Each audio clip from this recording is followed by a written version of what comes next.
ወይኔ ጽናት ስታሳዝን ቤተሰቦች ለምን አዘንሽ ወይም አሳዘነችሽ አትሉኝም መቼም። ምክንያቱም እንደዛ ጭልጥ ብላ የሄደችበት በሀሳብ የቆማንልም የምትልበት ነገር በጣም ያሳዝናል። የጽናት መጨረሻ ምን ይሆን?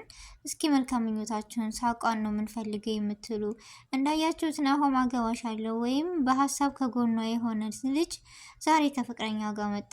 አብርዬ ደግሞ በጣም የምትወዳትና በጣም ጽናት ትልቅ ቦታ ያላት እሷም ከፍቅረኛዋ ጋር መጣች። ይቺ ብቸኛዋ ጽናት ልም ያለችው ልቧን የሰረቀው ደግሞ ኪሮቤል የሱን ምንና ምን አታውቅም። ምክንያቱም ኪሮቤል ለሴት ልጅ ያለው አመለካከት በመጨረሻ በጣም መጥፎ ነው። ለምን እንደሆነ አላውቅም። ብቻ ኪሮቤል የሚባል ልጅ ራስ ወዳድ ነው ለማለት ምንም ነገር ወደኋላ አያስብለኝም። ሰላም አለይኩም ወራህመቱላሂ ወበረካቱ። ወደና እየተከበራችሁ ወደ ነፍሳዬ ኢትዮጵያ ሰዎች እንዴት ናችሁ? ደህና ናችሁ ወይ? ከኔ ጋር አልሐምዱሊላህ። እንደውም ክርስቲያን እህት ወንድሞቼ ሰላም ብያለሁ። በያለንበት የዓለም ዳርቻ ሰላማችን ይብዛ። አላህ ሀገራችንን ሰላሟን፣ አንድነቷን፣ መተሳሰብ፣ መከባበርን ይመልስልን። ሁላችንም በዱዓ በጸሎትን በርታ። ውድ ቤተሰቦች ለዚህ ቤት አዲስ የሆናችሁ ሰብስክራይብ ማድረጋችሁን እንዳትረሱ፣ ነባር ቤተሰቦች ደግሞ በላይክ ቪዲዮውን ጀምሩት። ሀሳብ አስተያየታችሁን በኮሜንት ግለጹልኝ። ዛሬም ነገም ብርታታችሁ አይለኝ እላለሁ። እንግዲህ እንደተለመደው የጽናት ድራማ ተከታታይ ድራማዎችን እንደዚሁ ወደ እናንተ እናቀርባለን እና ዛሬ የመጣሁበት እንዳያችሁት የምስኪኗ ጽናት ነው። የእሷ ነገር መጨረሻ ምንድን ነው? እና ዛሬ ያልተለቀቀበት ምክንያት ቪዲዮስ ምንድን ነው? የኢንተርኔት ችግር ይመስለኛል እንጂ ዛሬ ሁሌ ይለቀቅ ነበርና አልተለቀቀም። ለምን ይመስላችኋል? እና ዛሬ ያው ባልተለቀቀበት ምክንያት ሁሉም ሲጠብቃቸው ነበርና ቪዲዮ ሁሌም በየቀኑ ቢሆን እንደኔ የተሻለ ነው አስተያየቴ። ምክንያቱም ጽናት ማለት ለእኛ ተምሳሌት የሆነች እውነታዊ ታሪክ የያዘች ልጅ ነችና የጽናት መጨረሻ በጣም ያሳዝናል። አለ አይደለ? የሆነ አለኝ ያላችሁ ሰው መጨረሻ ላይ ግን በብዙ ነገሮች ሊከዳ ወይም ያላሰባችሁት ነገር ይገጥማል። የሰው ልጅ ያሰብነው ቀርቶ ያላሰብነው ነውና የሚሆነው። አንዳንድ ጊዜ ግን ለምን ያ ነገር ካልተሳካ ብለን መናደድና መበሳጨት እንደሌለብን ማወቅ መቻል አለብን። ምክንያቱም ያ ነገር ለኸይር ስለሆነ እና ጽናትም እንደምታዋት ሁሌ አዝና በሄደችበት በቃ የማያት ነገር ለኔ ብቻ ነው ወይስ ጎልቶ የታየ ለእናንተም ነው? ቤተሰቦች እስኪ ንገሩኝ። በየትኛውም ድራማ ትሳተፋለች፣ ትሰራለች። ነገር ግን በሄደችበት አዝናና በቃ ተክዛ ነው የማያት። ለምንድን ነው? እኔ ደግሞ እንደዛ ስኮን የሆነ በቃ እውነታዊ ታሪክ አለ አይደል? እንደዛ ሆኖ በጣም ነው የምወዳት፣ በጣም ነው የማከብራት ጽናትንና እንደዛ ሆነ እንዳያት አልፈልግም። ግን ለምን የሷ ላይ በቃ አንዳንድ ጊዜ ህይወት ምን አይነት ናት ብዬ ራሴን ራሱ ገምታለሁ። ለምን መራዊት እንዳያቸዋት የኪሮቤል ቤተሰብ ናት ብሎ ነበር የመጣችው። በጣም የምታስተውል ልጅ እና በጣም የዋህ ክብር ያላት ልጅ ነች። ግን እሷ ደግሞ ከአዲሱ ፍቅረኛዋ ጋር መታለች። ናሆምም እንዳለው ነገሩን እኮ ባለፈው ጨርሶታል። ምክንያቱም ኪሮቤል እኔ በቅርቡ አግብቼ ባላሳይ ብሎት ነበር ናሆም ለኪሮቤል። ኪሮቤል ደግሞ አንተ ስንቱን ነው አግብተህ የምጨርሳቸው ምናምን ብሎን ነበር እና ይኸው ዛሬ ከዛችም ከዚችም አለሁ የሚለው ነገር እሳ ናሆም መጨረሻ ምን ይሆን? ማንስ ትሆን የምታረጋጋህ ብዬ ልግለጸው ወይስ ዝም ብዬ ልለፍ? እንደው ነገር አለሙ ግርም ይለኛል የሱ ነገር እና በማያሳስበው ያሳስበኛል እየገባው ማለት ለምን መሰላችሁ?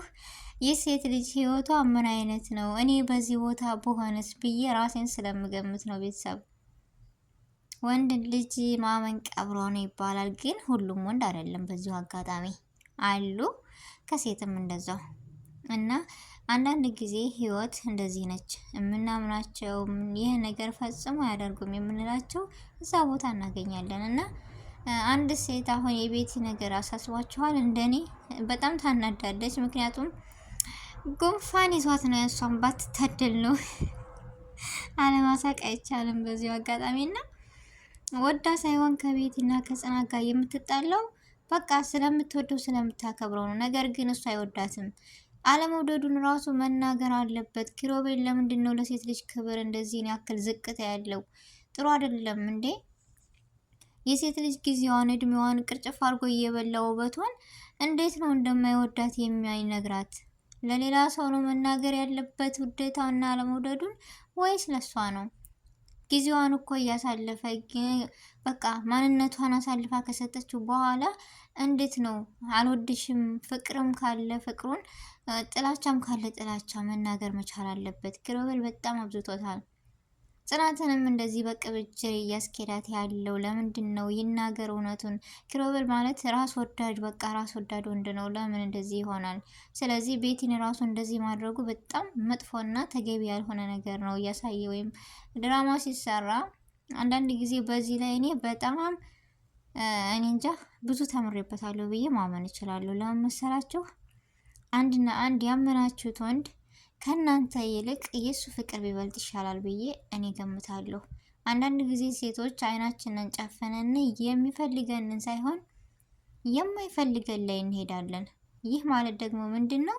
ጊዜያችንን፣ ማንነታችንን፣ ሰዓታችንን እልም አድርገን ከገደልን በኋላ የሆነ ነገር ሲያጋጥመን መጨረሻ ላይ ምክንያቱም ያ ነገር ይገፋል። እውነትም ከሆነ ይወጣል፣ ውሸትም ከሆነ ይገፋል ተብሏል እና ውሸት ከሆነ መጨረሻ ላይ ያ ፍቅር አሁን ቤቲ ጊዜዋንና ቀኗን እየጠበቀች ነው። እውነቱን እኮ ይነግራታል፣ ምክንያቱም አይወዳትም ነው። ግን በዛ ላይ ስሜቱን አውቃችሁታል ምን አይነት እንደሆነ። ለምን እሷ ብቻ ስለምትወደው እና ጊዜዋን እንደዚህ አድርጋ እንትን ካለች መጨረሻ ላይ ምን ትሆን? በጣም ከባድ ነው። ፍርዱን እስኪ እናንተ አስቀምጡት።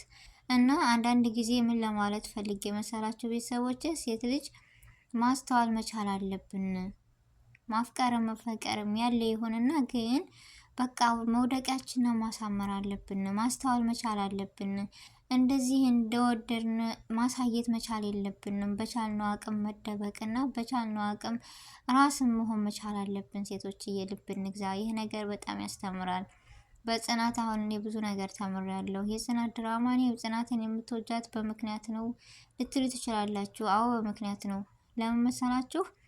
በእኔ አልደረሰም ብዬ እሷን በብዙ እህቶቻችን እየደረሰ ነው እና ይህ ነገር ውጣ ውረድ የሚደርስባት እሷ ንጹህና የዋህ ታማኝ ግን የገጠር ስለሆነች ብቻ።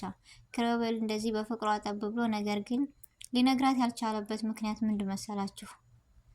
ፍቅሩን ሳይሆን እሱ ራስ ወዳድ ስለሆነ ክብሩን ነው የፈለገው።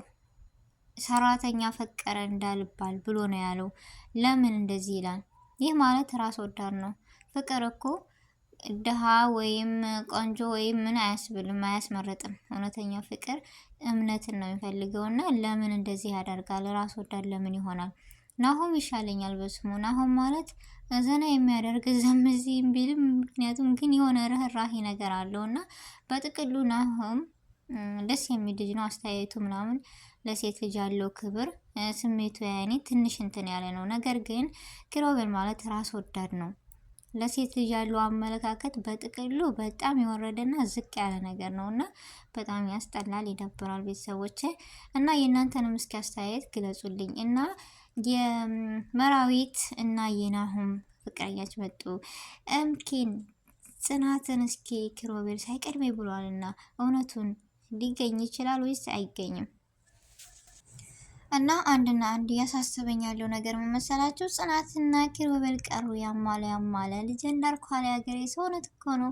እነዚህኞቹ የራሳቸውን የግላቸውን መተዋል ይዘው መተው አስተዋውቀውና እኛም አርፈናል። ነገር ግን ሊያሳርፈን ያልቻለው የጽናትና የኪሮቤል ነው። በዛሬው ቪዲዮ እውነቱን አውጥቶ ጽናት ትቀበለዋለች ወይስ አትቀበለውም? ምን አይነት ስሜት ይኖራል የሚለው እኔም ብቻ ነው ያስጨንቀኝ፣ እናንተንም ነው። እስኪ አስተያየታችሁን ኮሜንት ላይ ያስቀምጡልኝ ቤተሰቦች። እና ትቀበለዋለች። እሺ ከተቀበለችው በኋላ የቤቲ መጨረሻ ምንድን ነው? ምን አይነት ትሆናለች? ምን አይነት ትሆናለች ስላችሁ ስሜቷ በቃ ሳልኳት አለ አይደለ? ፊት ለፊት በዛ ንዴቷ ጽናትንና መራዊትን እኮ ልትበላቸው ነው የምታያቸውና ወይም የምትደርሰው። ላኪን አሁን ላይ ምን ሊበቃት ነው አላቅም። እውነቱን መቼም ይችን እየወደደ ጽናትን እየወደደ ኪሮቤል ቤቲን ቁጭ አድርጎ አልወድሽም ማለቱ አይቀርምና ናሆም ጊዜውን አውቆ ሸሽቷል። ይሻለዋል በስሙ። ምክንያቱም ሲያየው የሆነ በመካከላቸው የተፈጠረ ነገር አለ ብሎ ነበር። ድሮም ፈርቶታል። ያው እሱ ሸሽቷል እና አሁን ጊዜና ቀኑ የኪሩቤልና የጽናት ነው። መጨረሻቸው ምን ይሆን የሚለውን አስተያየታችሁን በኮሜንት አስቀምጡልኝ ውድ ቤተሰቦች። ለዛሬው የነበረን ቆይታ ይህን ይመስል ነበረ። በአዲስ ቪዲዮ በቀጣይ እስከምንገናኝ ድረስ በያለንበት የዓለም ዳርቻ ሰላማችን ይብዛ ውድ ቤተሰቦች። ይህን ቪዲዮ ደግሞ ላይክ፣ ሼር፣ ሰብስክራይብ ማድረጋችሁን እንዳትረሱ። ተወዱታላችሁ ብዬም ተስፋ አለኝ። አሰላሙ አሌይኩም ወራህመቱላሂ ወበረካቱ።